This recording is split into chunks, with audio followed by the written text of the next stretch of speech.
Scavengers Reign is the new flagship animated show on Max, and it's one of the more creatively groundbreaking shows of the year.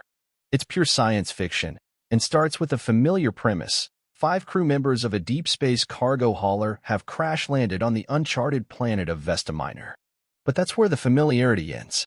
Scavengers Reign, which has been expanded into a series from an earlier short film by creators Bennett and Charles Huettner, sets its sights, nearly single-mindedly, on one of the oldest goals of all science fiction, and achieves it.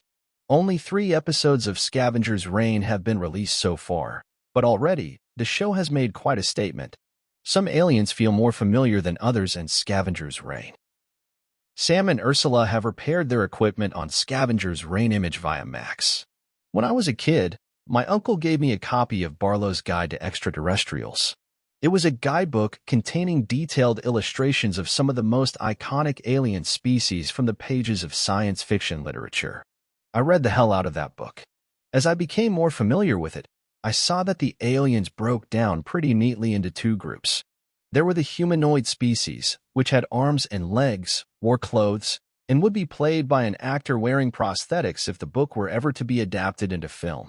Recognizable personalities shown through the illustrations, the bear-like warrior Dilbian, the sinister and secretive Pnume. But even more fascinating were the species that bore little resemblance to life on Earth, except maybe organisms you could only see under a microscope. What to make of the Uchjinian, whose physical form the guidebook describes as an extremely pliable smear of matter? The book listed the novels each alien came from, but it was still hard to imagine. How could you tell a story about a smear of matter? I never became much of a reader of sci-fi novels. I never even tried to find or read Exiles at the Wells of Souls by Jack L. Chalker, where the pliable Uchjinians were first brought to life. But many years of watching science fiction movies and television has never quite answered this question.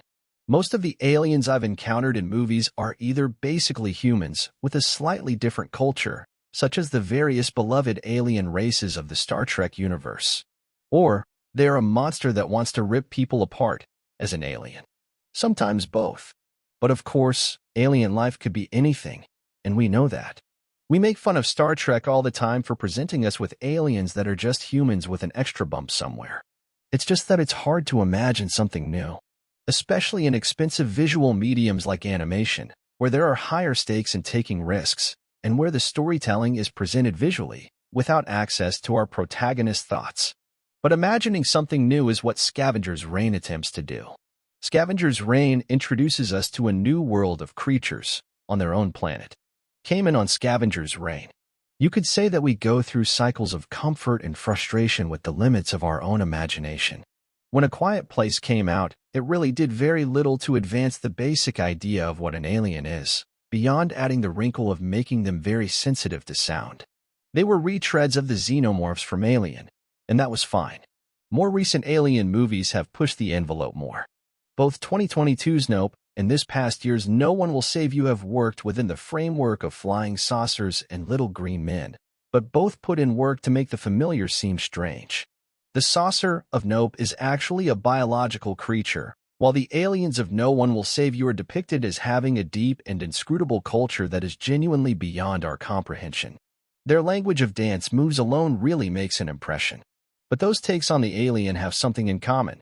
They are about aliens that came here, to Earth, which means they must have a motive of some kind, one that can be at least partially understood through their actions. Scavengers Reign doesn't even have this. The characters of this show have crash-landed on the unsuspecting world of Vesta Minor, a planet that is teeming with life, but doesn't seem to have any advanced form of society or technology. None of the creatures on this planet have ever seen a human before, or have a pre-existing idea of what to do with one. Instead, it's our human characters who are the invaders.